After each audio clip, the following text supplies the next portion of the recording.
le chef de l'État du Burkina et de la Guinée respectivement, capitaine Ibrahima Traoré et colonel Mamadi Doumbouya ont annoncé publiquement le respect du chronogramme électoral arrêté de commun accord avec leur peuple et entériné par les institutions internationales.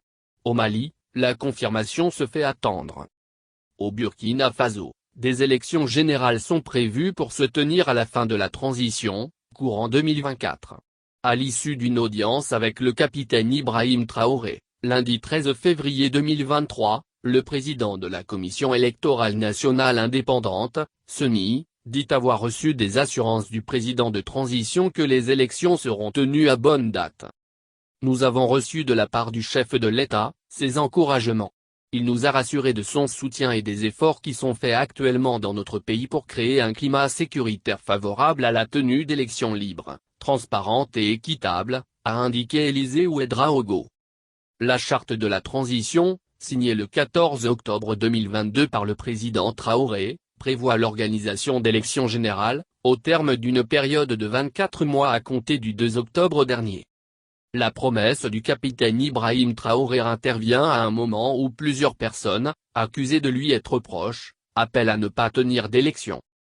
De l'autre côté, en Guinée, l'homme fort de Conakry, le colonel Mamadi Doumbouya a mis en garde contre le glissement du chronogramme. Le Cobra de Conakry redoute ainsi des manœuvres de certains de ses collaborateurs tendant à proroger indéfiniment la durée de la transition, écrit nos confrères guinéens. Pour eux, le colonel Doumbouya aussi, semble particulièrement se soucier du respect du délai imparti pour le retour à l'ordre constitutionnel. Au point qu'il exige de ses collaborateurs un compte-rendu hebdomadaire du processus de mise en œuvre des actions planifiées. Parce qu'à ses yeux, il n'est pas question qu'on aille au-delà des 24 mois conclus avec la CEDEAO.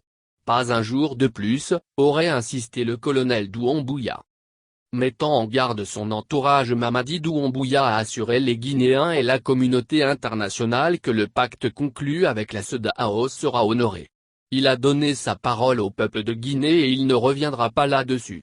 Il a été clair, pour lui, s'il y a un jour de plus c'est quelqu'un d'autre qui devra la conduire, a ainsi rapporté ce jeudi le porte-parole du gouvernement.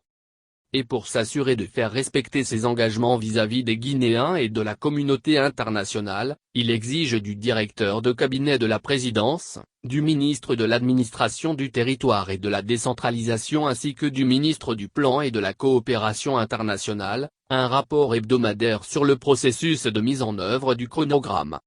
Le président de la transition de Guinée a rendu public un décret, fixant les attributions et définissant la composition du comité de suivi-évaluation du chronogramme de la transition. Un décret qui a priori participe également des dispositions d'encadrement de la mise en œuvre du même chronogramme. Au Mali, les autorités n'ont jusque-là pas dit si les élections ne se tiendront pas aux dates prévues. Pour certains observateurs, à l'allure où vont les choses, le respect du délai imparti sera l'équation à résoudre en ce sens que les instruments en charge de préparer les élections ont du mal à se mettre véritablement en place. Il s'agit des démembrements de l'EJ, du découpage électoral, des cartes d'électeurs, cartes biométriques sécurisées, de la révision des listes électorales.